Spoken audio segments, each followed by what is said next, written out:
Hello, everybody, and good afternoon, and welcome to another episode of End Times Talk. I was kind of looking through things this morning, and it's just another day towards you know the end of days, the end times. Another step in the direction of biblical prophecy being fulfilled, and it just seems like every second that ticks by brings us another step closer to chaos, brings us another step closer to going home, another step closer to being with Jesus. So there's the bad and the good in all of the things that are happening, but it just seems like just constant bad news. You know what I mean? Constantly moving towards the emergence of a new world order. And as the powers that be work towards collapsing the financial system of the world, trying to stop the motor of the world that takes oil and fuel to keep going. It just seems like more and more is being done to slow that down. Maybe not a complete halt right away where it's this abrupt, chaotic moment, but incrementally spoon feeding a dystopian future to us.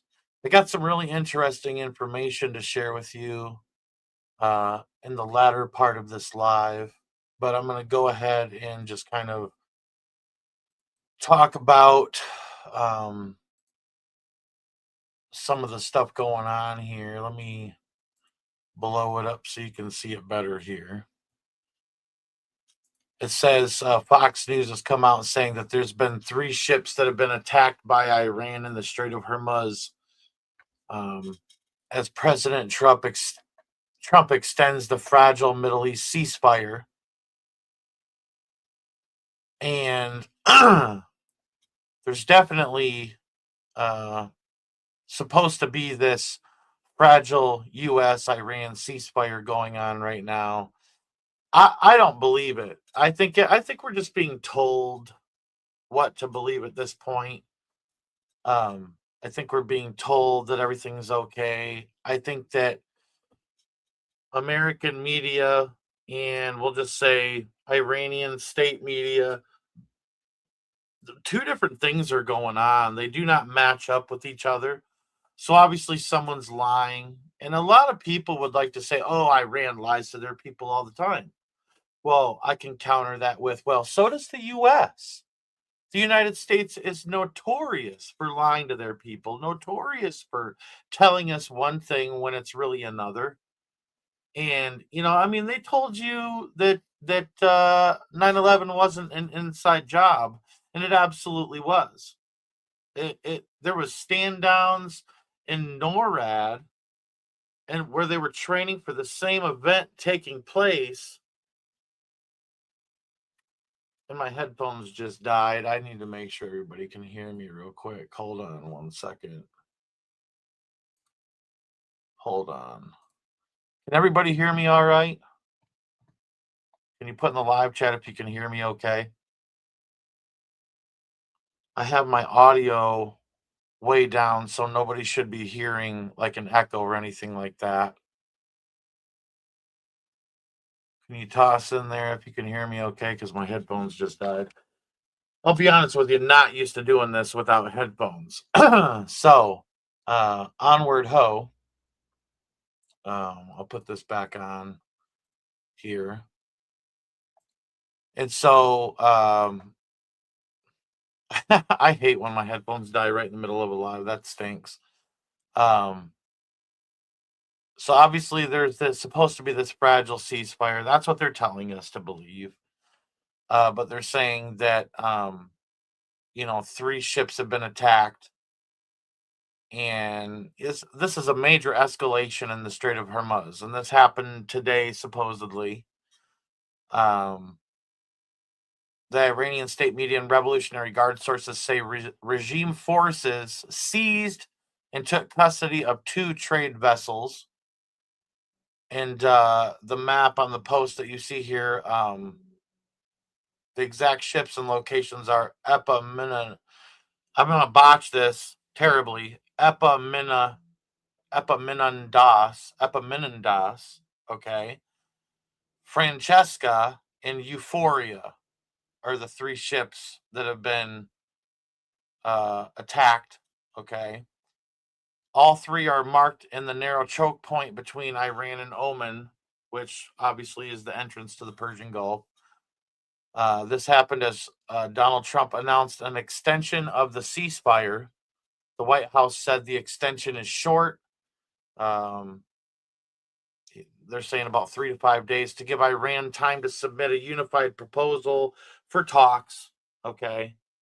And, I have a news clip to show you that will explain, I think, a lot what's going on right now, but you got to kind of read between the lines because Fox News is, and I mean, I'm not anti government. I'm not pro government either. I'm on the side of Jesus, but I don't trust my government. I don't trust anything they say. I'm not going to go, do something stupid, but I don't trust what they say.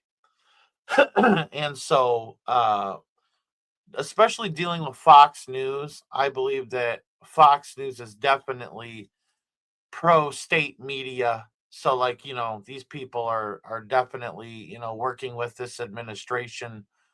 And so you have to read between the lines of what Fox News says. I think they come out with solid information for the most part, but it has this spin on it, that's just my opinion, right? I'm not trying to, you know what I mean? Like kind of like with Alex Jones, when you would go to Alex Jones's site, um, you know, uh, I don't trust him. I think he's, um, controlled opposition. But I look at the news sometimes over there and like, what are they talking about over here? And so sometimes the same with Fox News and the like. You know what I mean? So I don't want people to be like, think that like I'm just going off of Fox News, like everything they're saying is set in stone and all this stuff because they're obviously going to paint Trump in a good light for the most part. There's because they're very pro Republican media. Okay, they sway in the MAGA direction. You know what I mean? And that's whatever. But um, so there's obviously supposed to be a ceasefire right now. They're telling us. I don't see it. I don't know about y'all, but I don't see that there's a ceasefire. Supposedly, the U.S. and Iran agreed to a 2-week ceasefire, and that was supposed to be on April 8th. And the whole entire time, they've been shooting at ships, and America is blockading, and America is boarding ships, and all this stuff. Right? That doesn't seem like a ceasefire to me.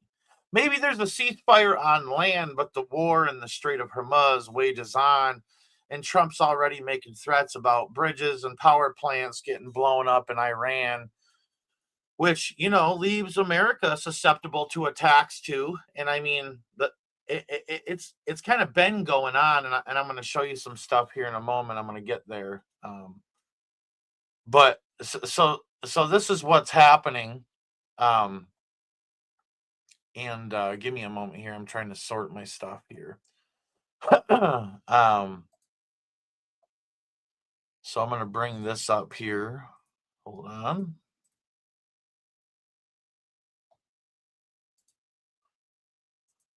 So 10 oil refineries have been blown up in 21 days, in the last 21 days.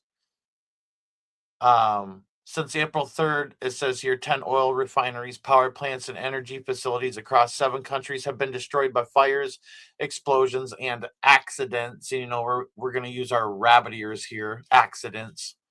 Russia, 3 facilities destroyed in 21 days. India, 3 facilities destroyed in 21 days. Australia, 10% of national fuel production is gone in one night. Mexico, Romania, Texas all lost a major energy site in the same 21-day window.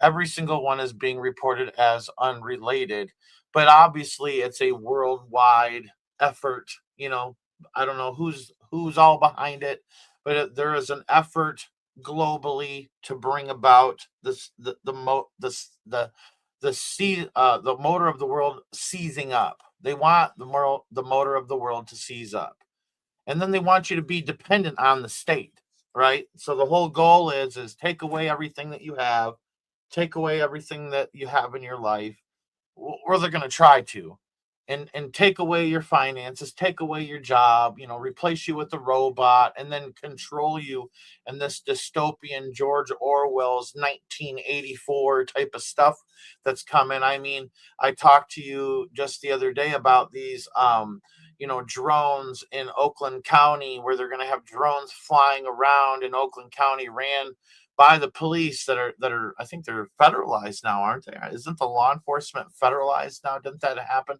So that would make it to where the feds, are monitoring from drone cities. You got there's your the idea of like the beginnings of 10-minute cities. And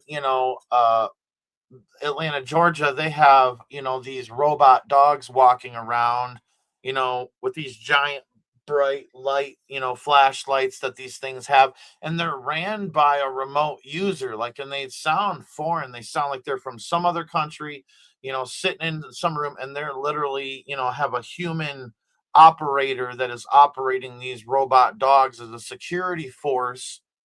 All right. And it's not a federal security force, but these things are being implemented more and more and more and more. And I don't know if you saw that one TV show, War of the Worlds. That was the newest version. It was like a British version. It was like they didn't even make it on DVD, because I tried to get it, because I always try to, like, dude, you'd be surprised the apocalyptic movie collection and apocalyptic comic book collection that I have. I used to collect comics back in the day, and I mean, I have an extensive comic book collection, because they put what they're going to do in these stories, and you can really start to kind of pick out, what's actually happening. When you and I'll be honest with you, I've always been a movie buff ever since I was young. I grew up watching movies. I mean, it is what it is. But this UK version of War of the Worlds, it was actually a really good TV show. Like, you can find it on some of the digital monthly pay platforms that are on, like Roku TV and stuff like that. I forget which channel it's on, but but in that show, yeah, there's, these aliens are have, in the beginning of the show, the aliens hit the whole world with an EMP and completely kill off a mass amount of population of people. And it just reminds me of the rapture. All right, I'm just going to throw that out there, right?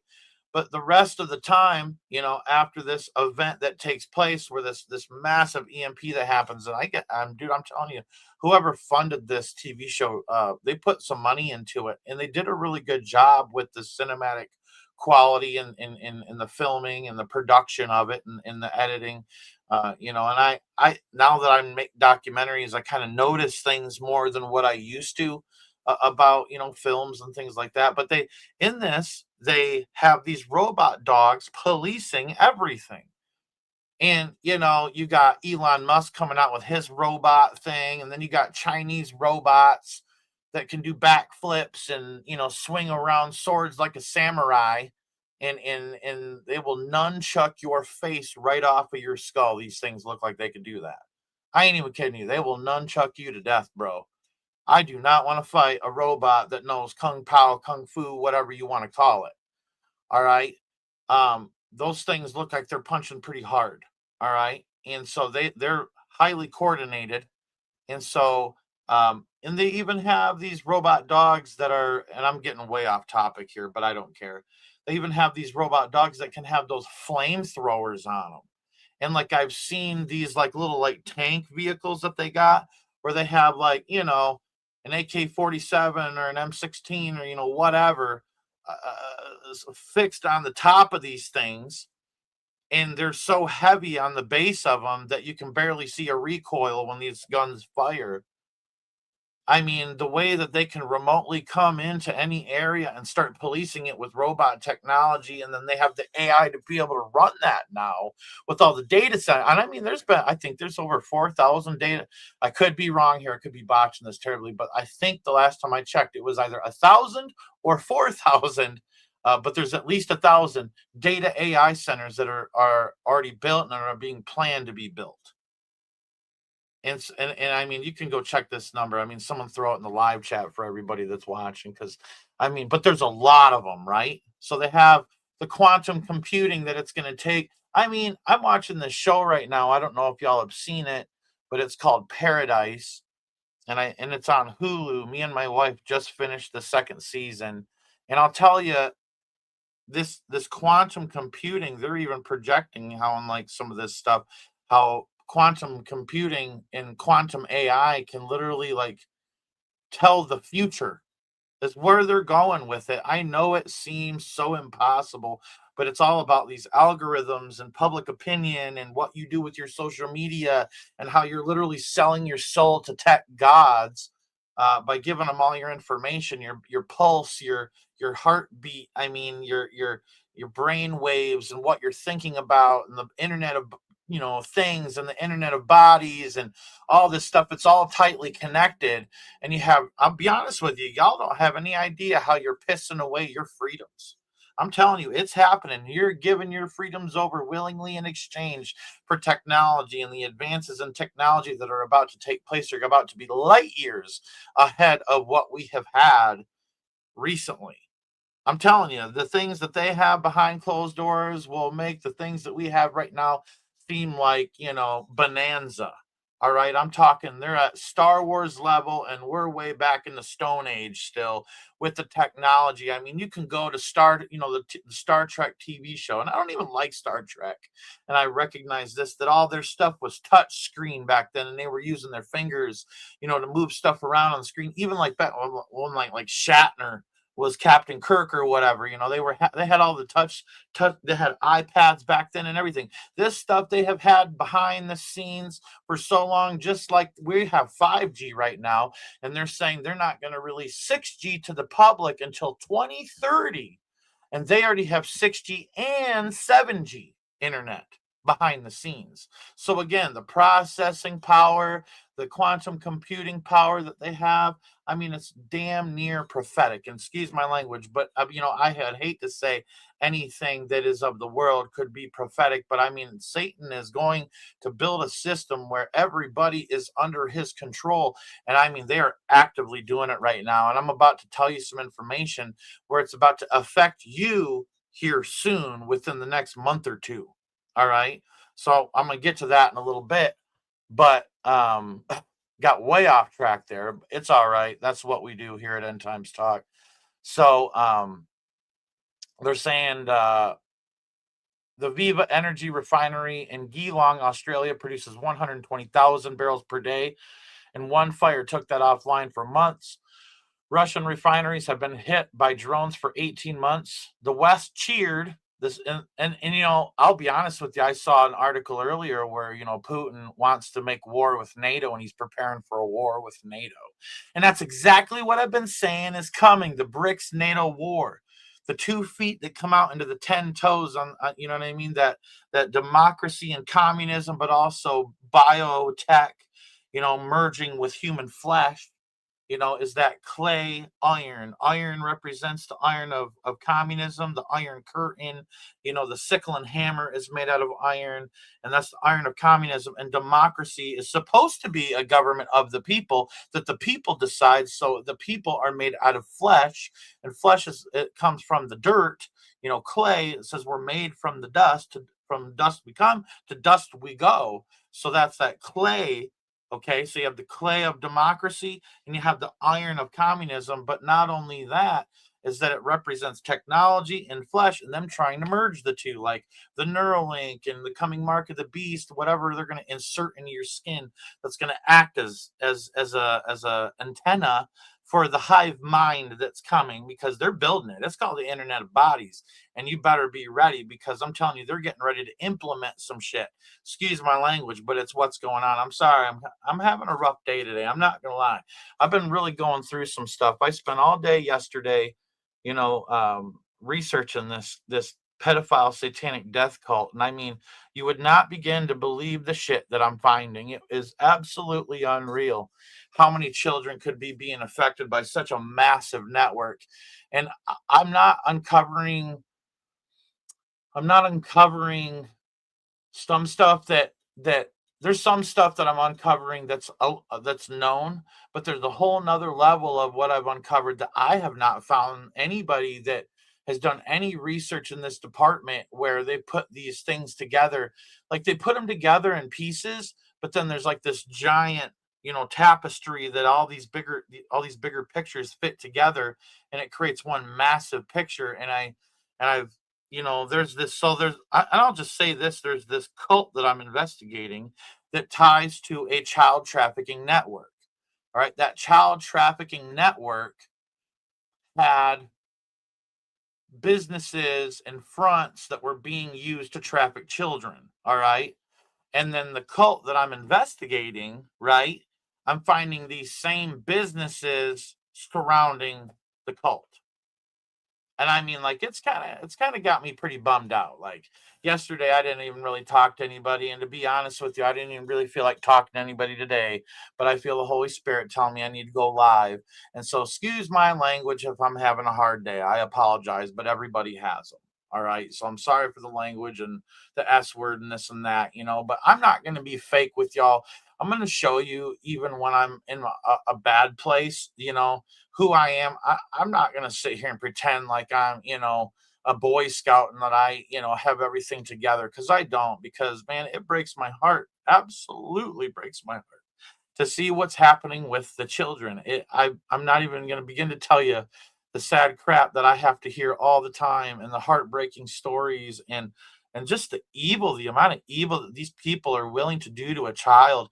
I mean, I can't believe that stuff, dude. Like to sit there and do something so evil to a child, to abuse a child, to hurt a child, and I won't even go into the technicalities of that. But you got to be a sick son of a bitch. Like you got to be someone that is absolutely demonically possessed to want to hurt a child. I don't know. But so forgive me if I have a down moment, right? So onward ho with this. So it says here, there are roughly 600 operational refineries on Earth. Losing 10 of them in 3 weeks is not a statistical noise. That is a campaign, and I would have to agree with that statement. I mean, it's not a big number, but think of everything else we've lost outside of the last 21 days. Think of the last 2 months, right? The last 2 months, oil refineries have been hit in, Iran, and oil refineries. There's more than one oil refinery in America that was messed up, or just even like, places that make fuel and things like that, right? It's it's absolutely astounding. So I think it's way more than 10. I think we're talking 50 to 100 spots, that I think, that would make more sense to me. And I'll stick around the 50 number. I think 100 stretching it, but definitely like 50 or so places. I mean, the LNG that they were producing there in Qatar, they hit that place, set that place back to the Stone Age. And then there was the East-West pipeline that runs, I think it was through Saudi Arabia or whatever, the East-West pipeline that was hit, and that was destroyed. Remember that pipeline they destroyed with Russia? Remember that when Biden supposedly like blew that up, like had some submersible, explosives that they went down and detonated that oil pipeline. You guys remember that? You know what I mean? So they're all incrementally, slowly bringing us to a halt. They're stopping the motor of the world bit by bit by bit. Some people want to think that it's going to be some abrupt, like wham, this huge, event that takes place. All right. And I just don't think that that's the case per se. I think they're feathering this thing. They're feathering the brakes. They're not wanting to slam on the brakes just yet. They want to bring this plane down as softly as possible. It's coming down though. Like there's no, what goes up must come down. It's coming down. But how hard is it gonna happen, I can't tell you how abrupt and how chaotic it's going to be at the end of this. They could be damn good at what they're doing and be able to figure this out and be able to make you, accept your fate, accept your future of a dystopian future of a poverty stricken, you ain't got nothing, you ain't owning nothing, you're going to like it mentality, where, that they'll eventually even tell you you're going to eat the bugs. What if they, I've noticed too that, there's all these farmers on their properties where they're finding boxes of ticks, just covered in ticks. So are they like dropping these out of planes randomly, or like flying with a helicopter over areas and releasing ticks? And I'm telling you right now, I mean, I got a buddy that lives not far from me, and he goes out into the woods, and he says, he might have one tick on him after. I mean, this dude trains, dude, right? I know people that are out in the woods, like, dude, like Tarzan, swinging from tree to tree training. I'm not kidding around. Like, I'm not kidding around. And this dude told me, he's like, dude, when I come out of the woods, I might have one tick on me. He's like, today I had three on me. And he was just talking about how he keeps finding them on his dogs and stuff. And my wife's boss, they live, quite a ways away from us, and they're finding ticks on their animals. You know what I mean? And then I take Newt to the vet just recently, a kind subscriber. I'm not going to put their name out there. I don't think they'd want me to do that, but they had made a way for me to finally take Nuke to the hospital, or to the vet to get him checked out. And right there, they got all these new ticks that have shown up recently. And then the vet tells me, that 1 in 15 dogs right now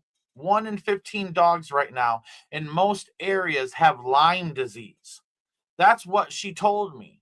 So like there's a war going on, and I don't know about even sicknesses and things like that. I know they're starting to give out that bird flu mRNA vaccine. I think that they just tested the first people with that bird flu vaccine and whatnot. And so they want to get these vaccines into people, and they want you to have technology on you, and they want you to be monitored, and they want you to uh, ingest things that could have nanotechnology in it. They haven't even have nanotechnology pills, that read all your stuff in your guts, and then they report that back to your doctor, when you consume these pills. And who, God knows who else can get a hold of that information.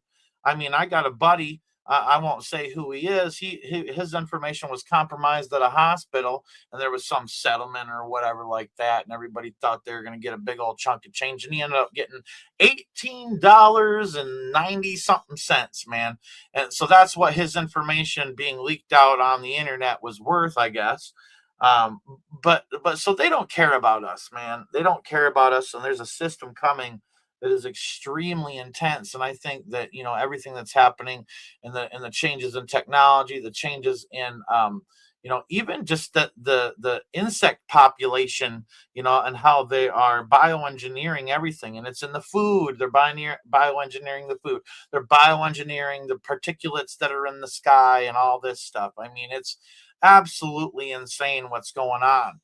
And I'm already talking about the things that I'm going to talk about later on, because it's what's on my mind, but I want to get through this first. They're saying global refining has zero spare capacity. Every facility is running at max because post-COVID demand never softened. One lost refinery equals real shortages within 60 days. And I would agree with that. In 2019, a single attack on a Saudi, I'm not even going to try to say that word, knocked out 5.7 million barrels per day and sent up oil prices by 15% in one session. We are watching that same dynamic distributed across the planet. They're showing you isolated accidents. They're not showing you that the exact same signature, unannounced, unclaimed, blamed on a faulty valve, is hitting different countries on different continents, in the same 21-day window. So there's, and I'll even show this here. They're showing some of these areas. Australia, they can't take any losses in Australia. They're really struggling. in Russia, India, Romania, Mexico, Texas. I know for a fact there's like 2 more places. I don't know if it deals with jet fuel or whatever, but there's like all sorts of different places getting hit. You know what I mean? All over. It's not just what he's saying right here. And this has been going on 2 months. I've been watching this thing unfold from the very beginning, and people at my channel know I was pretty much ahead of the curve, calling that all this stuff was kind of coming about. You know what I mean? And I'm not saying, oh, I can tell the future or I'm prophetic or anything like that. It just fell into my hands. Like the Lord just popped into my lap, like, hey, this is coming, cover it. So I did. And then so this is where we're at. Give me a moment here. I got to make sure that everything I have is taken care of here. So I'll cancel out of that. And like I said earlier, Fox News, just another source of news. They're going to spin it pro government. They're going to spin it pro Trump. You know what I mean? Things like that. But I think, watching at least a portion of this video right here is important. So we're going to go ahead and do that. Fox News alert, bridge and power plant day could now be any day of the week. A fierce power struggle breaking out in Iran. And President Trump showing a lot of patience. 47 says U.S. airstrikes have seriously fractured the regime. So Pakistan asked us to hold off on B&P Day until Iran can get it together. Tonight, there could be a coup. No one knows who's calling the shots. Vance, Witkoff, and Kushner were supposed to leave for Islamabad, but they never took off because the Iranian delegation never took off, which is suspicious because this morning, Trump said the gay Ayatollah authorized the deal. They just got the okay to go forward, which I knew they were going to do anyway. I mean, I don't think they had a choice. They have to negotiate. And, the one thing I'll say is this: Iran can get themselves on a very good footing if they make a deal. They can make themselves into a strong nation again, a wonderful nation again. They have incredible people. But they seem to be, bloodthirsty. So the gay Ayatollah told his ministers wheels up, but the military said not so fast. We're basically looking at another Iranian hostage crisis. This time they've taken themselves hostage, and therefore the negotiations. The IRGC won't agree to sign over the Strait and the uranium, and they're the only votes that matter because they're the ones with the guns. The generals are demanding Trump lift the blockade as a precondition for more peace talks. They want to play an economic game of chicken.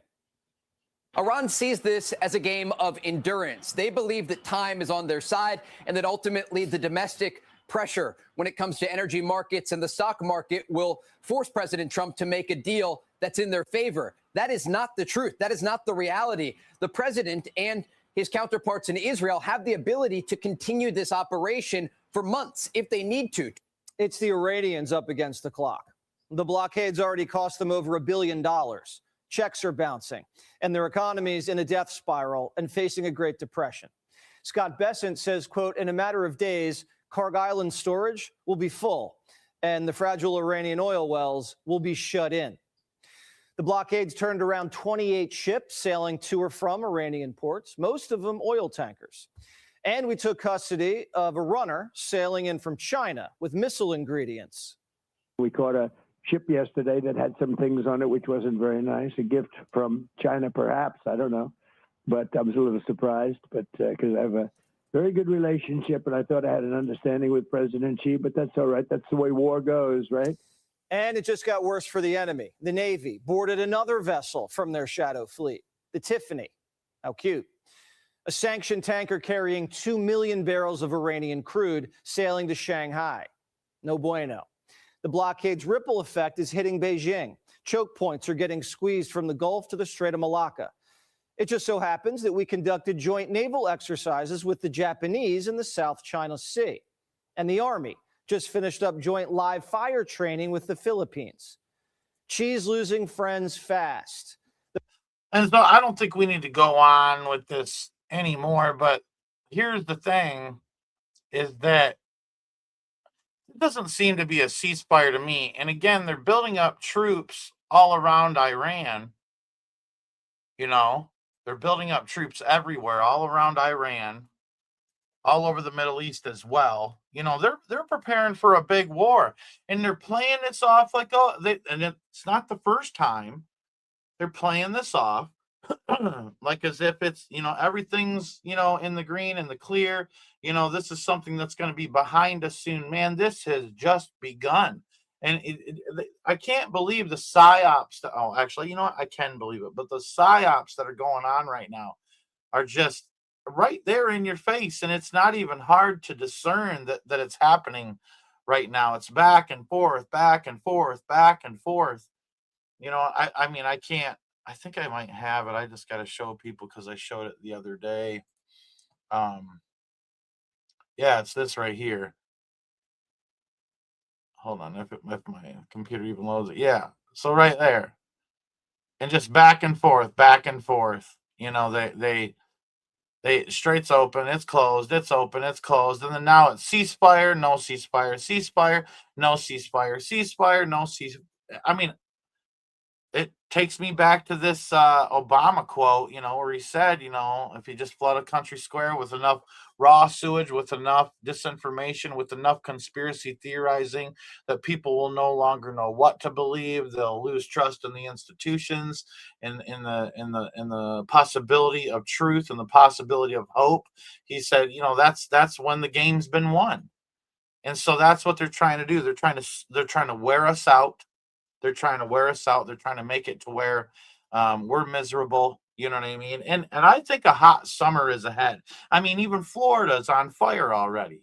I mean, Florida, as humid as Florida is, they got cockroaches the size of my palm probably down there.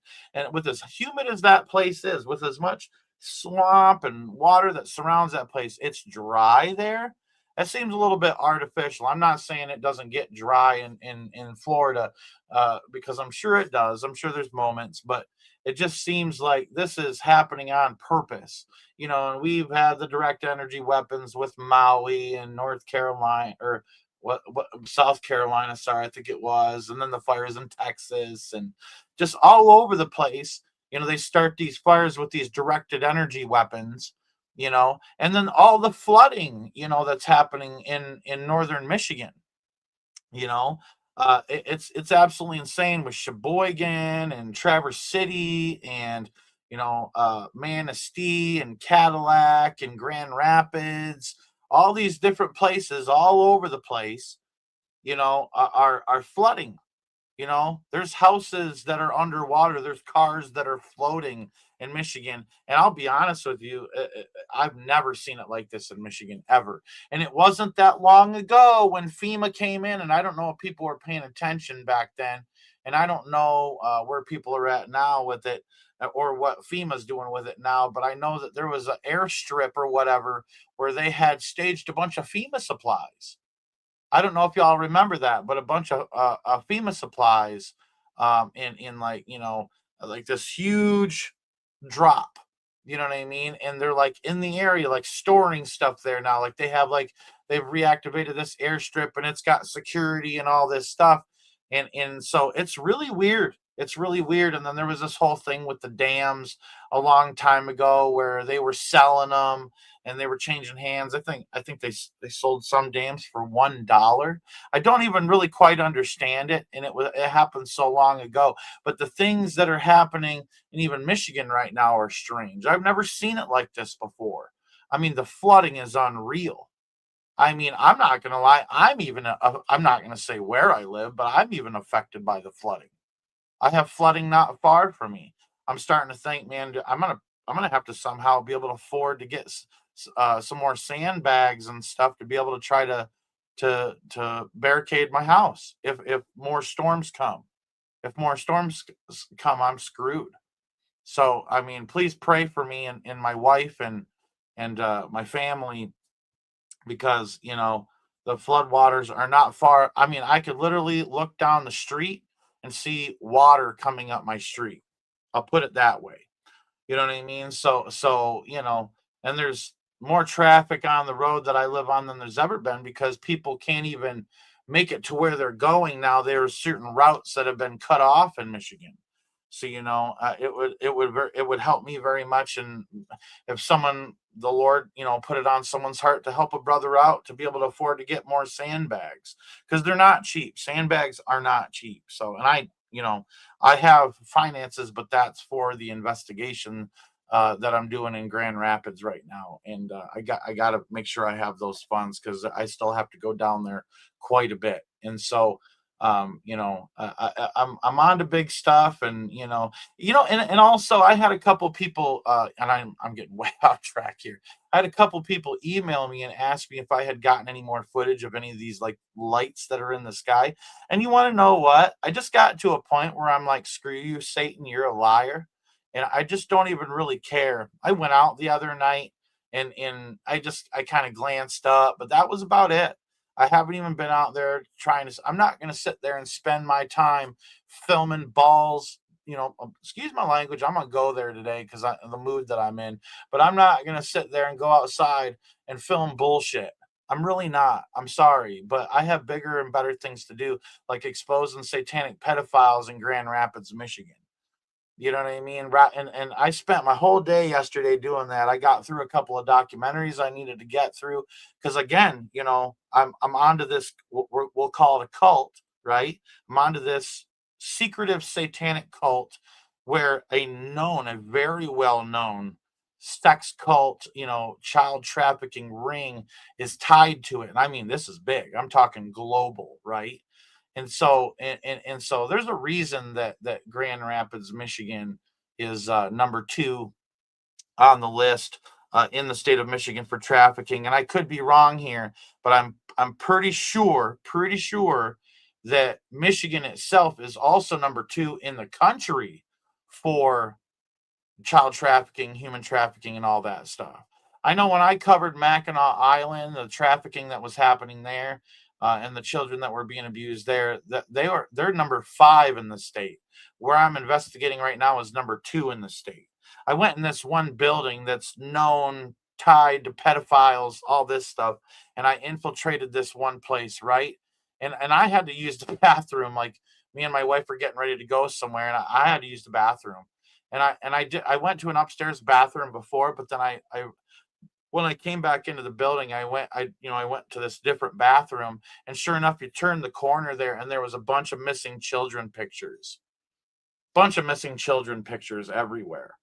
And so, a lot of stuff going on, man. And anyways, floods and storms and, the 300 or something plus tornadoes. What about that, dude? What about that? Let's talk about that for a moment. Have you ever seen something like that? It reminds me of the movie Twister. And I don't know if people pay attention in the movie of Twister, like they just kind of get into it. You know what I mean? Like I love the movie Twister, man. Like, I'm not even going to lie. Like, I love Twister. Me and my wife, when bad weather is coming, we will literally pop on Twister or now Twisters, and if you've never seen Into the Storm, that is another good tornado movie. But, so me and my wife like storms, and actually like my living room is decorated with storms. Like I am a big fan of just the beauty that of a storm, and yes, destruction, but man, I mean, I got like paintings of tornadoes and like hurricanes and stuff happening on my walls in my living room, and so that's why me and my wife even decorate our living room. Super cool stuff. But anyways, these 300 plus, and I could have been more. Yeah, I don't have enough pillowcases. I maybe have 4 pillowcases, something like that. Yeah, like 4 pillowcases. Anyways, so the storm that we had just not long ago, how many tornadoes it spun off was unreal. Unreal. And John Paul, I'm not going to say the state he lives in, but we'll say it's in Tornado Alley, right? And he even said, I ain't never seen nothing like this. I was on the phone with him when it was kind of going down. He was watching. I'll even name drop like Ryan Hall, y'all. I watched that Max Velocity more. I like him because it's a little more chill. Ryan Hall, y'all, he kicked me out of his live chat for talking about chemtrails. And so I just, I figure he's he's real state ran, you know what I mean? He's got funding, government funding and things like that with what he's doing. And, good for him, good for him, whatever. It's pretty accurate stuff, but Max Velocity does just as good a job. But uh, John Paul was watching Ryan Hall, y'all, and it was interesting because I ain't never seen John upset like that. And John's like an amateur meteorologist, man. I'm telling you, like, he'll tell you all the technical terms and, oh, that's a downdraft and blah, blah, blah. And I don't even know what he's saying half the time. He's speaking ching, chang, chong. If you ask me, I don't even get it. But he knows his stuff when it comes to storms. And he said he never seen nothing like what come over, Wisconsin and all them.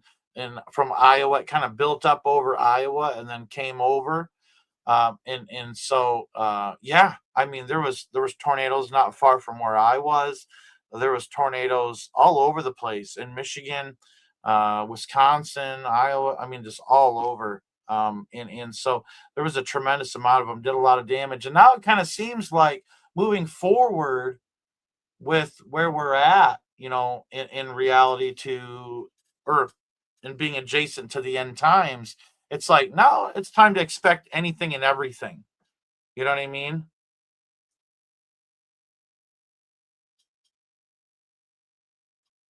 Yeah, and so, I really feel like the elite and the powers that be, it's kind of gloves off right now. Like they're really trying to cause a lot of problems.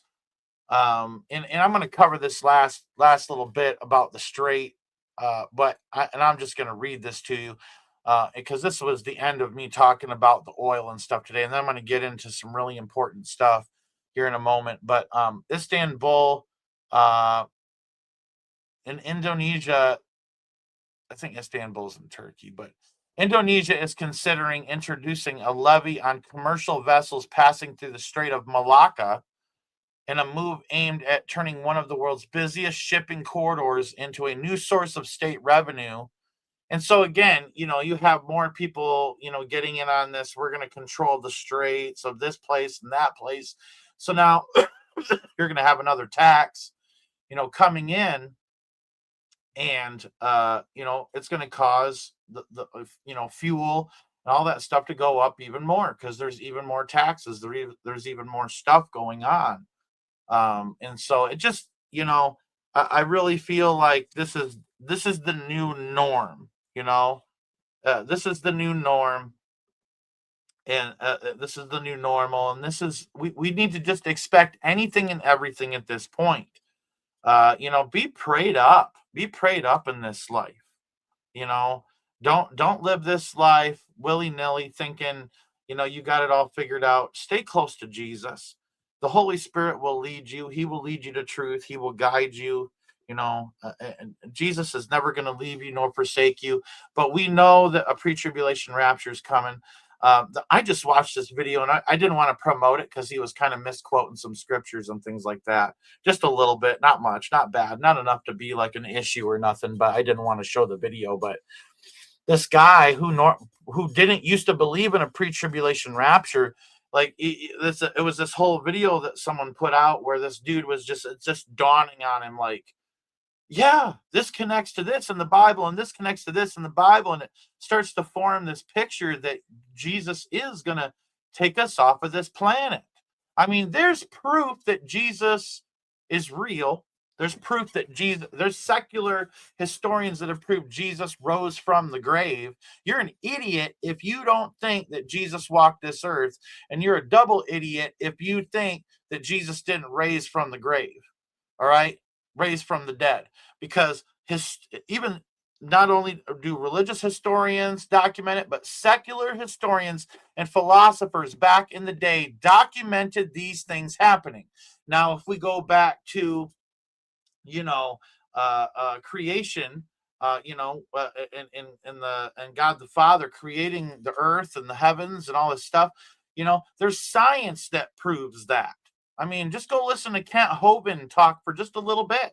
There's so much science that proves that God exists. There's so much facts and science that prove Jesus exists. existed and still exists and is alive and rose from the grave. All right. And so, with the things happening now and Jesus saying like, hey, this other stuff is coming, like be prepared for it, be in prayer, be focusing on it. I'm going to listen. I'm not going to sit here and act like nothing's coming, but I also don't want to be an alarmist and be like, hey, it's the end of the world as we know it right now today. It's so abrupt, like, bend over and kiss your keister goodbye because this is it. We're going home today. I'm not going to sell it like that, but I want people to be prepared to get to the finish line. And I want to help people to the finish line. And I want to be able to try to encourage people, even though I might be feeling down and feeling sad because we got some sick sons of bitches that run this earth that eat kids and molest kids and rape children and kill them and drink their blood. I am sick of this crap, but someone's got to expose it, and there's not enough people exposing it. We have to fight evil tooth and nail. We have to give it our all. I am not going to go down, without a fight. I will not go down without a fight, and I will not, run this race without fighting and putting my dukes up. That's just not who I am. That's just not who I am. I can't do that. I can't just sit back idly by, let all the evil take over the world and not do nothing about it. I think it's our duty as Christians to expose evil, to not be partakers of the unfruitful workness of darkness, but rather expose it. It's part of our job, part of the commission God gave us, Jesus gave us, and also evangelism, spreading the gospel and doing things in the name of Jesus Christ that's going to benefit his kingdom, not you. All right. Your works come from your faith in, and your being saved by grace produces that fruit in your life. You know what I mean? You don't do work to get saved, but the work comes after getting saved. And not enough people laboring in the field out here, and we're all sweating from the brow, and we're all feeling tired and kind of worn out. I'll be honest with you. It's one of them days for me, man, feeling tired and worn out. I don't even want to be live right now. I want to just be able to work on my investigation and leave me alone in my peace. And I'm not answering my phone today. I don't feel like being on the phone. I don't feel like doing anything. I don't feel like talking to people. I can't really people today. I just can't. And I'm surprised I'm even live right now. But I felt a stirring in my spirit to come on here and to talk to you guys about what's coming upon the earth and about how to be ready for that and to be spiritually ready. Most of all is the number one most important thing. Are you right with God? Are you right with God? Ask yourself that right now. You know what I mean? Ask yourself that right now. Are you where you're supposed to be? And if you're not, you need to ask yourself why. And then what you can do to allow God to take that out of you, because it's going to be God that does the working in you. It's going to be God that does the working in you. So now Google is going to start scanning all of your photos as a new update goes live. Forbes is reporting this, that now Google is going to scan all of your photos in your phone, every single bit. And even if you think Apple is safe, think again. All right. And Samsung, give me a second here. I had some information I pulled up. Give me a moment here. Hold on a second. So, agentic AI is what they're calling it, is taking over the phones and daily tasks. Like all sorts of companies all across the board are standardizing on a few powerful AI engines, and they're going to use mainly Google's Gemini because building everything in-house is too slow and expensive in the AI race, they're saying. Even Apple is joining the Google AI train. In January 2026, Apple announced a multi-year deal, so multiple year deal. So even Apple is not safe from this thing. Google's Gemini powers the next gen Siri and Apple Intelligence.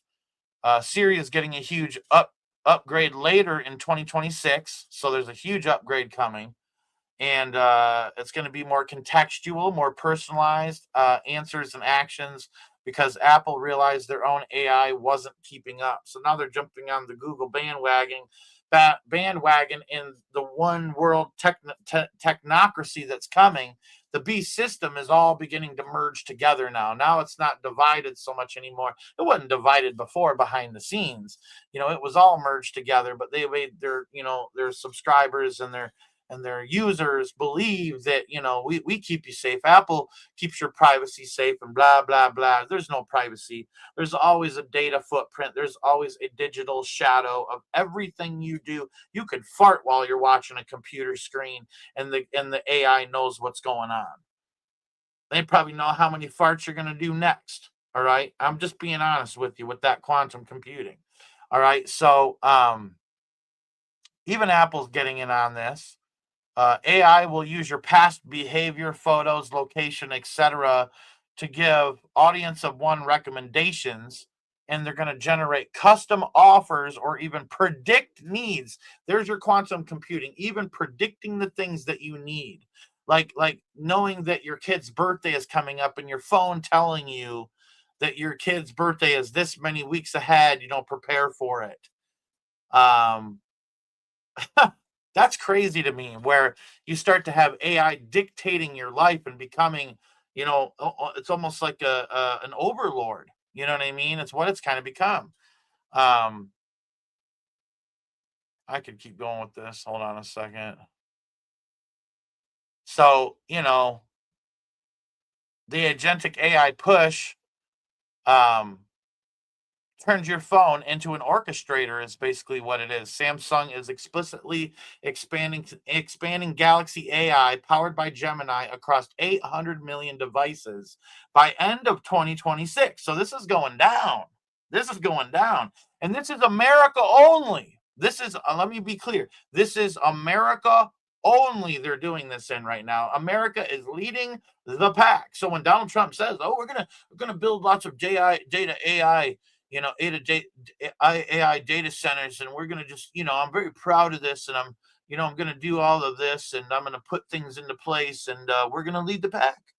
We're gonna lead the pack, and we're gonna be the head of AI." That's the way that they want to sell it to everybody. Like, oh, we don't want anybody else to be ahead. We want to be ahead. So now we're first in line for this new technocracy that's emerging. All right. And dude, I'm going to get into it today. All right. So this includes phones, the Galaxy watches, the earbuds or whatever, the tablets, and even TVs. The phone uses data from your messages, photos, location, and wearables to proactively control Internet of Things devices. All right, there you go, Internet of Things. Adjusting adjusting smart home lights, ordering your groceries, or rerouting navigation based on your calendar and vitals. So if you need to go to the hospital, that car that drives you around, it's going to tell you where you're going to go. Google Messages, everything is switching to Google Messages. So Samsung is joining Google, and even on my phone, I'm getting notifications like, "Hey, we're switching, over to Google Messages," and I think it's in like June or July. Right? So in June or July, everybody's going to have to make this switch, or you can't text anymore.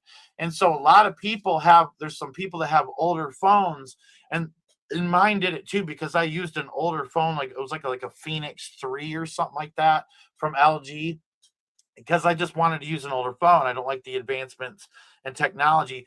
They made it to where all I could do is text. I couldn't even call, nothing like that. I had someone else that I was talking to. I think it was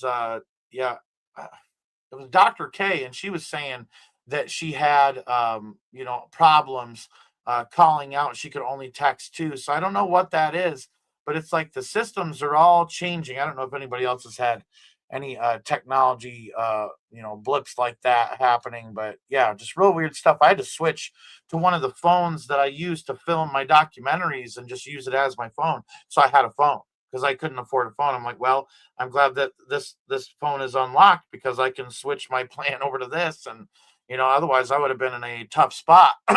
So They're going to use your photos, location, and wearables to proactively control the Internet of Things devices in your life, like adjusting smart home lights, ordering groceries, or routing navigation based on your calendar and vitals. And that's from Samsung.com, that article. And it's insane to me. That's right from Samsung, dude. And so, again, Samsung is switching over their messaging to Google, and they're going to start scanning photos like you see here. All right. And these give the AI richer personal context about you, who you talk to, what your life looks like. That context flows into the same Gemini engine powering Internet of Things and Internet of Body actions. And Apple's joining in, obviously. Even Siri now uses Gemini for complex tasks, meaning iOS devices will soon orchestrate the same cross-device ecosystem that's being fermented here. So they're merging everything across devices, and they're going to use all the devices in your life to be able to get a bigger picture of who you are and what you do at home and things like that. And so it's getting to the point where, like, you're going to be, your TV. Yeah, I agree, Laura. Quit posting pictures of your children online too, because pedophiles can use AI to make horrible images, with your children online now, just by your pictures that you have on Facebook or whatever. So yeah, be very careful. I won't post anything about what my family looks like online. Absolutely not. My wife chooses to have past photos still online, whatever, but it's not for me. And we don't post photos of ourselves really online. I do show my face at time to time on my channel, when I have like a guest I'm interviewing or something like that. But I've become quite comfortable with not showing my face and just kind of hanging out and talking. It allows me to feel a little bit less, have a little less anxiety when I go live. Anyways, so your phone is becoming a brain that links the Internet of Things, which is external objects, to the Internet of Bodies, which is your body's data. All right. Like how the Galaxy Watch detects poor sleep, right?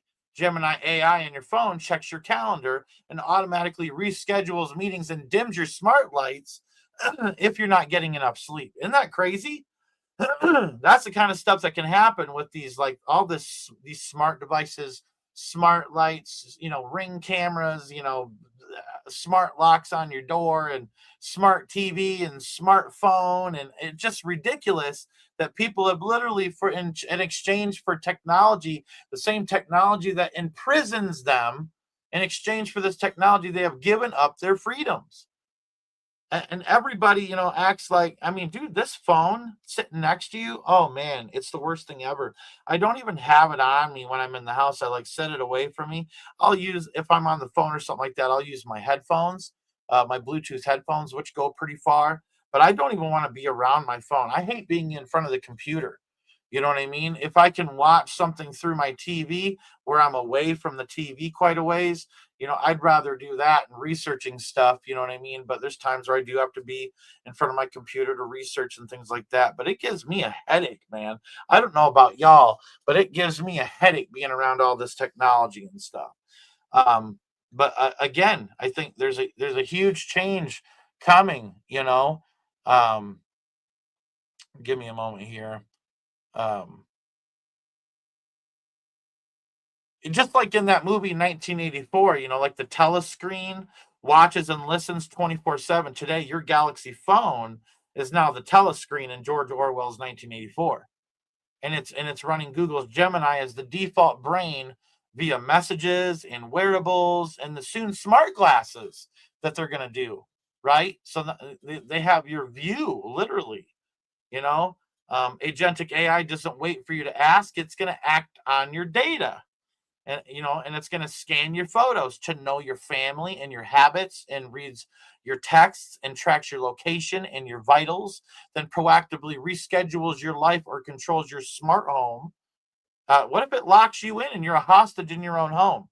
You know, Samsung is pushing this to 800 million devices by the end of this year. By the end of this year. And once it's in your pocket, you can't unplug without losing basic functions. You know, all your freedom of movement and your privacy is gone the second you opt in for this helpful feature. And at first, you're going to opt into it, but eventually it's going to be mandatory. Mark my words.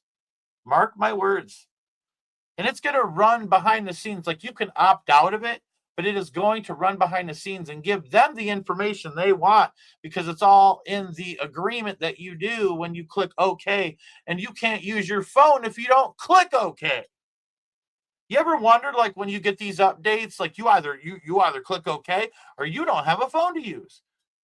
Like when you first got your phone and, you know, you're setting it all up. Oh yeah, I got this sweet phone, man, all these cool features. And wait a second, Google wants me to agree with it. I don't agree to any of this. And then you start looking at the phone and it's like, well, where's the X to cancel out of this thing? Where's the back button? I can't get out of this. I can't even what I can't swipe, I can't do nothing. And so the only thing you can do is click accept. And you sign your life away when you click accept. All your freedom is gone. It is out the window. I don't even know what, and I'll be honest with you, I love July 4th, but it's more of a celebration of, in my opinion, just my moment where I can celebrate the freedom that God has given me. You know, I'll barbecue something and, you know, to spend time with family and all that stuff. But here's the thing, right? I don't really get into the fireworks so much. What are you celebrating? Your freedoms are gone.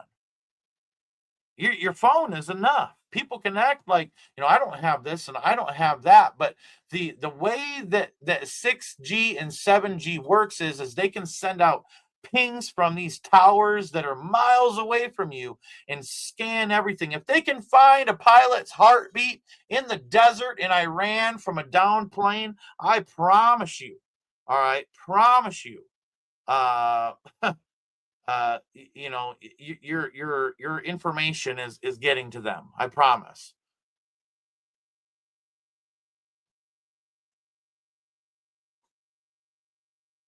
Yeah, this is a good point right here. Matthew Basie says, I let out a loud, colorful combination. So, you know, a few cuss words, probably, I'm assuming. It sounds a lot like me, Matthew. God bless you, sir. You know, Jesus forgives us. You know, I pray all the time, like, God, help me bridle my tongue. But man, I'm horrible at it. Matthew says, let out a loud, colorful combination the other day. And Gemini said something to the effect of, it sounds like you're going through a rough time, Samsung phone. And I had already deleted it. Yeah, so great point. Great point, Matthew Basie, that, you know, and the way you put, you know, how you cuss like a sailor, that was funny. But great point that this stuff is running in the background, whether you think so or not. So, like, you could say, I can't afford internet, and you could have it cut off to your whole house, no Wi-Fi, nothing, and your house will still get Wi-Fi. You just don't have access to it. They have access to you. You don't have access into the system. You see what I'm saying? So you can't ping back with it. It's pinging to you. It's getting all your data, all that stuff, man. I mean, I'm telling you, it knows your rectal temperature, probably, the way that they have things set up right now. But this is more of that integration and them letting you know what they're doing to you. They've been doing this for a long time. Remember when Obama famously said, we're not listening to people's phone calls? Yeah, you are. Yeah, you are. I can be on because you're using the technocrats like Facebook and Google and YouTube and all that stuff to read our information for you. You know, the AI overlord of the internet decides everything, is what it seems like. But they all have this plausible deniability because they're using private companies to be able to bring about a new world order, a technocracy that's going to end up in a dystopian future. And I'm talking, like I said, George Orwell's 1984. I could go on and touch upon all these different movies that have this system already in place. But then the 15-minute cities come, and then they want you to eat a can of crickets instead of a can of corned beef. You know what I'm saying? And then they take, you know, your home away from you, and they say, well, we'll let you live there, but you just have to do this, this, this, and this. And then you have to take this chip, or you have to take this implant, or whatever. You know what I mean? There's a system that's coming that the Bible prophesied, thousands of years ago, because of, even in the book of Daniel, it talks about this system coming. You know what I mean? But thousands of years ago, this stuff was prophesied to come. All right. And it's happening right now in real time, right in our face. It is absolutely fulfillment of biblical prophecy. And it shows us how close we are to going home. But how much of this are we going to see before we go home is the question. I mean, I remember just a while ago, people are saying we're going home on Easter, and Easter is a pagan holiday. It's Ishtar. It's pronounced Ishtar. It's spelled Easter, but it's pronounced Ishtar, and that's the correct way, right? But it has nothing to do with Jesus, even though Jesus did die and he was raised from the grave, and I think that's something to celebrate. Jesus said to do communion in remembrance of him, so I'm going to remember him like that, right? So anyways, all this stuff is beginning to take place. And then here's the thing. They have social media for AI robots now. They have places where AI robots can talk and congregate and work with each other to advance each other and write each other's scripts and things like that. But then you have it to where now AI can rent human beings to do tasks that, AI can't do. All right. And they probably pay buku crypto bucks to get these tasks done. And a lot of the people that will, put themselves out there to be bought and paid for by the hour, and some are like $100 an hour, some crazy stuff. And they have all these things, about them that, oh, I'm special because of this. And then AI chooses them or whatever. But a lot of them say, I'm not willing to do illegal things. So, obviously someone's getting asked somewhere down the line. These guys on the inside who are doing this shit, know exactly that there's things that are happening that are illegal behind the scenes. And that's exactly it. All your social media, every time you like a post, you're being put into a file. You're being categorized. They're figuring out your personality from the ground up. That's exactly what's going on. That's what social media was all about. It's not social either, because we've never been so distant from our families. We've never been so distant from the people that are in the same room with us. For crying out loud, for the Lord's sake, would you please put down your phone and spend some time with your family? I mean, literally take the phones, put them into a Faraday bag to where you don't get any signal, and just do something outside. Hang up a swing in a tree and push your kids on it. Get old school if you have to. Get a trampoline. Go jump outside. Get a backyard pool. Get back to the way things should be. Connect with God. Go to nature and connect with God. Connect with Jesus. Connect with the Holy Spirit. Get more of that in your life, because this isn't taking us anywhere good. I mean, this system that's coming is so corrupt. And actually, it already is corrupt, but they're putting it in our face more and more and more. So now, anybody that hacks the Google AI or anything like that, they'll have access to all the pictures, of your family. And here's the thing. I'll even go there because I'm trying to help people here, right? Okay. There's some people who are married that will send adult pictures of themselves to each other. All right, because they don't believe in watching pornography. But if there's an issue, a wife will be there for a husband, or a husband will be there for a wife. And now AI will have access to all of that. AI will have access to every private image you have. AI will have every access to the pictures of your kids. They're going to have access to the pictures of your family members. They're going to have access to every location, wherever you take a picture. Oh, that's a beautiful sky, Janet. It's a beautiful sunset. I'm going to take a picture. Now AI knows where you're at. Now AI knows where you're at. AI is going to know exactly where you're at all times, and it's going to be visually too. It's going to paint a picture for AI as to your habits, how you live your life, how, your receipts and everything, how you subscribe at the store for a little bit of a discount, because food is so expensive. We can barely afford it. And you have to be able to become some member of something where they have your receipt and they track all your buying and all that stuff. And they sell that to the government highest bidder. And they have your name on it, and they link that up with, back in the day, they used to watch even your movie rentals. everything nowadays, actually, they can just do that digitally nowadays, but I'm talking even at the VHS or DVD store, they had access to that information on those computers. Nookie Poo, it's okay, buddy. It's all right. Sorry, my dog's going nuts. But so even now, like when you rent a movie on digital or you pay for a platform digitally, even like, so we'll just say HBO or just whatever, okay, Hulu, whatever.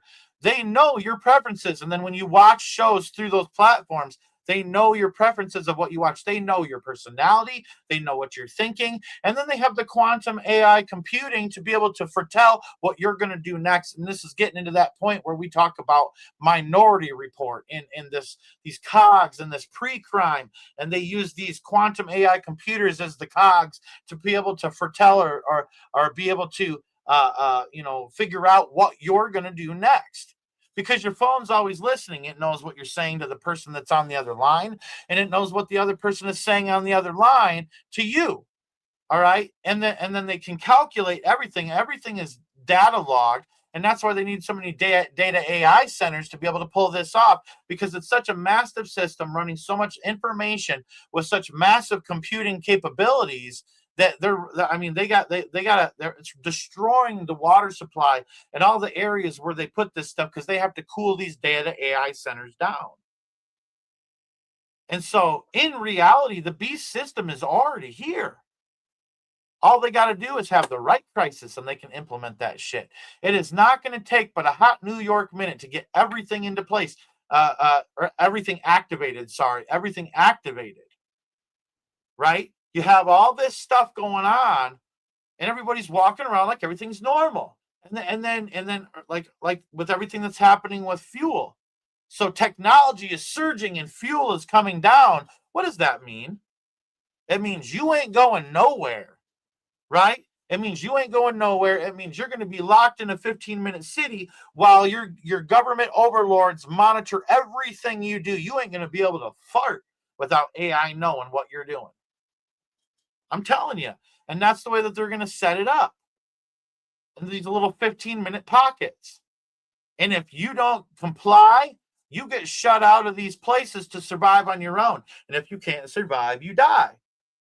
So, of course, I'm going to say, hey, guys, let's stock up, or hey, let's get a couple of survival books, or hey, get some army manuals or something on how to do this and how to do that. And, learn some different trade skills like gardening and things like that, because I'm telling you, this is what it's going to take to be able to survive what's coming if you don't want to be part of the beast system. And I mean, this stuff can be implemented, without the mark of the beast being implemented, because they're already doing it. This year, they're going to start scanning your photos. And they're just telling you they're doing it now. They've been doing it. Now they're just telling you about it. But then everything's linking up to Google Gemini now. Can you say Skynet? And then like I said, the robot dogs and the drones, and them already implementing structure for them to start policing with drone, aircraft, and also drone the robot dogs. And then again, Elon Musk producing all these really well articulated robots that can run, backflip, all sorts of crazy stuff. You can teach them kung pao, kung fu, whatever.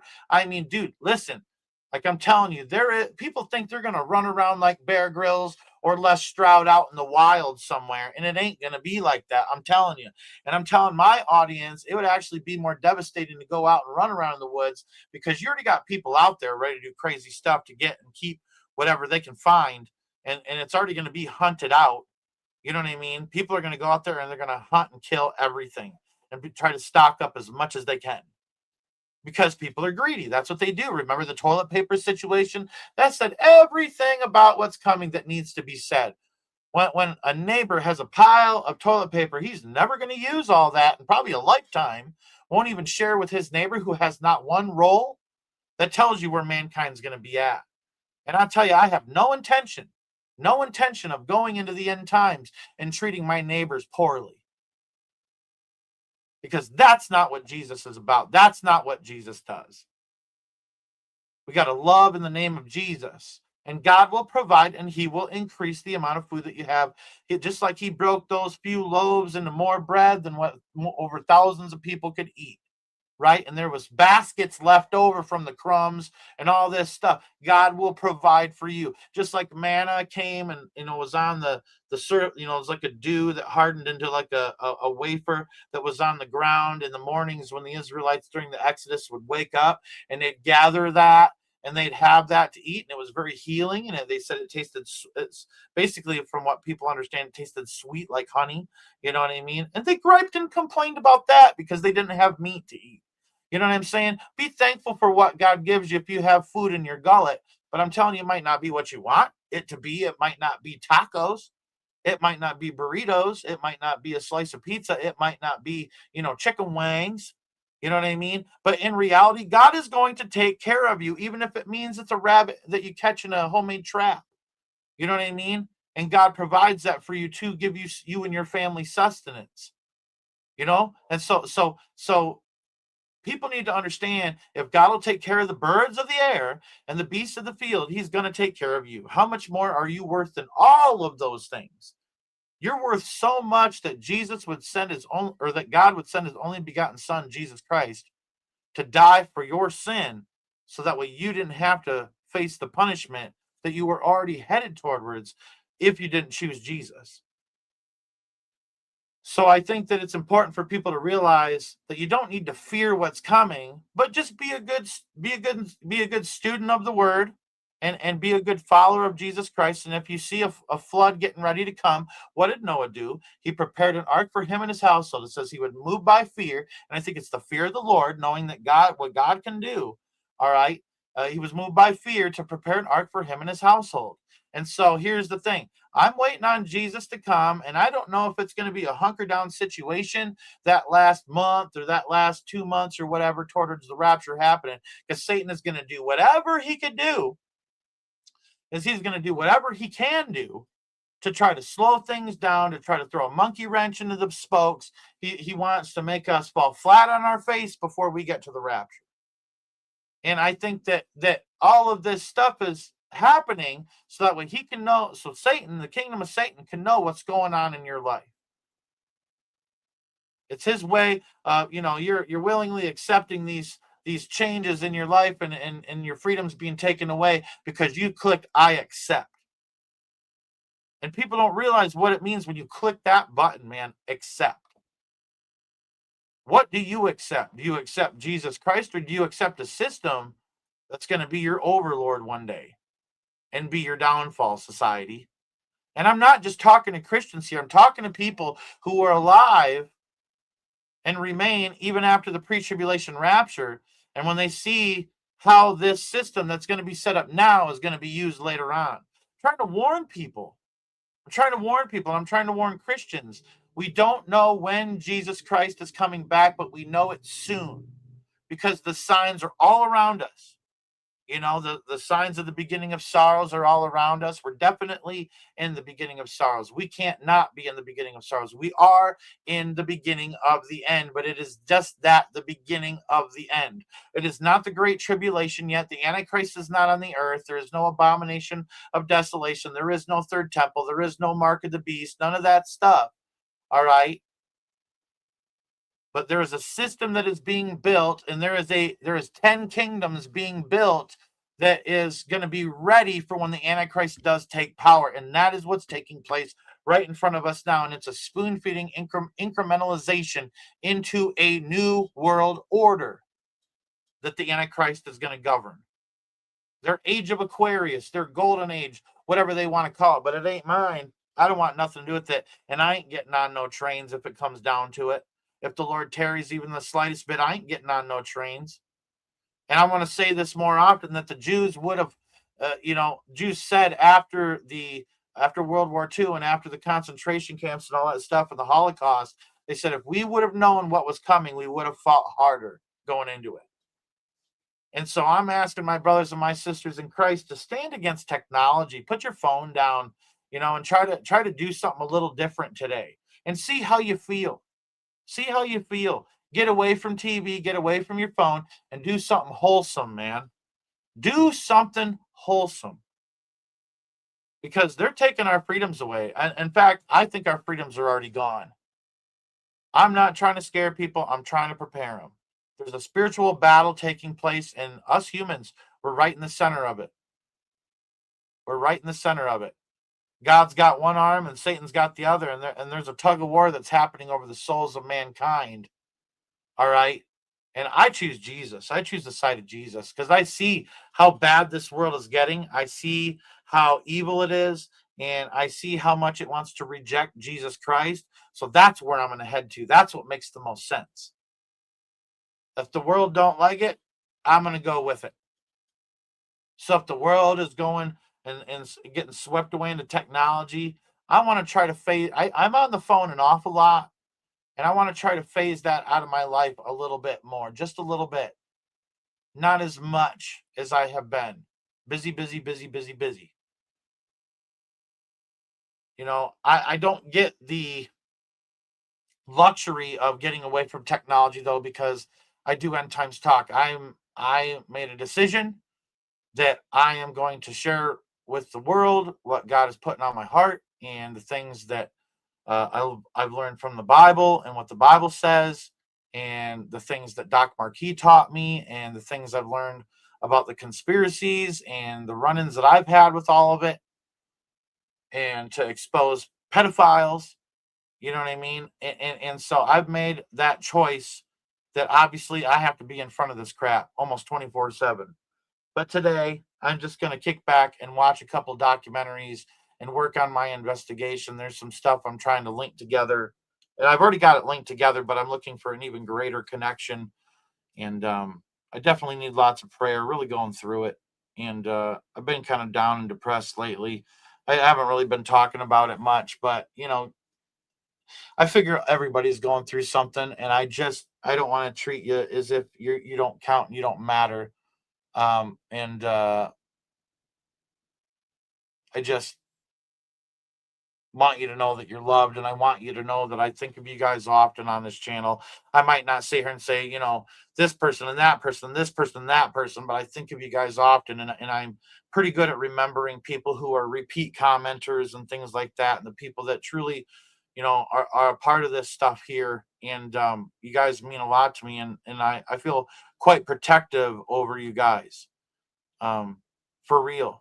When I say that, I'm very protective over my friends, um, and my family. Um, and so this year, you know, because Michelle's asking me what I'm planting in my garden this year, and actually, I'm going to do strawberries and I'm going to do super hot peppers.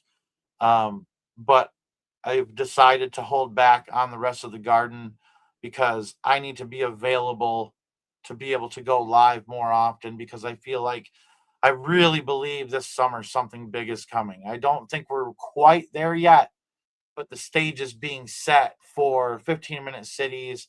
And you know, especially as temperatures are going to probably soar this summer, things are already getting warm. We are having an early spring where I'm at. You know, it just goes to show that things are changing. And I believe, honestly believe, that something really big is coming this summer, something that's going to change things, change the way people live, and them, you know, implementing this kind of stuff like the Google, you know, scanning your photos, and then Samsung, uh, um, you know, they're messaging over to Google, and Apple going to Google, and everything's going to Google, and uh, it's alarming. And it's like they're bringing it into this collective mind. They're merging all the technologies behind the scenes, and it's just it's alarming to me, because it says to me that they're preparing for what's ahead. You know, they already declared an energy emergency at the beginning of Donald Trump's presidency. And you know, if he knew there was an energy emergency already, then why is he doing this stuff? Why are we starting a war that, you know what I mean, like, why are we starting a war that probably isn't going to be able to be won? Because we're going to end up fighting China and Russia in this thing, because they're involved. They're involved. They're giving weapons over there and all that stuff. And Putin's sniffing around, you know, looking to wants to go head to head with NATO, and I think China does too. I think China and I think BRICS in general wants NATO, and NATO wants BRICS. And I think that there's a tremendous battle coming, and I think it's gonna. My honest opinion, I think it's gonna happen in the beginnings of 2027, in the springtime of 2027. That's I mean, there's war game scenarios that are talking about how we're gonna be at war with China. Um, yeah, exactly. We were told it was going to be no war, and now we're in another big, huge, escalating war, and it escalates further and further. And in the beginning of the live today, I'm showing you how it's kind of escalating now still, and the price of oil is going up again, and that's just the futures. You know what I mean? The price of physical spot price oil that's on the tankers in the barrels, physical oil. I mean, it's closer to $130, $135 last time I knew, and it's not getting any better. It's not getting any better. And so, the prices are reaching the pump, the prices are reaching your pocketbook, and they intend for this to happen. They do. This is what they want. This is about the new world order and bringing about a global government. And so, I think that God's people have been watching this thing for a long time, watching it unfold, and it just seems like every single day something big is happening now. Every single day it takes us closer and closer to the apocalypse, to revelation, the revelation of Jesus Christ being fulfilled. But we have to remind ourselves there is a kingdom coming that is beautiful, a reign of Christ on earth, a new earth, for 1,000 years, and it will happen. This church age is coming to a close, my brothers and sisters in Christ. Jesus is going to come for his people. There's no doubt about it. God keeps his promises. He does not fail. All right. Your mother, your father, your brother, your sister, your aunts, your uncles, your cousins, your nieces, your nephews, all of them, they will fail you, but God will never fail you. All right. God will never leave you nor forsake you. And all I'm asking you to do is to latch on to him with everything you have and to prepare for what's ahead. Let's pray for the best, but let's prepare for the worst as well. All right. Let's just kind of, I think it's called abiding until he comes, right? And I think that that's what we should be doing. All right. So I'm out of here. May God bless you all. May he keep you. And please don't forget to go out and change this world in which you live.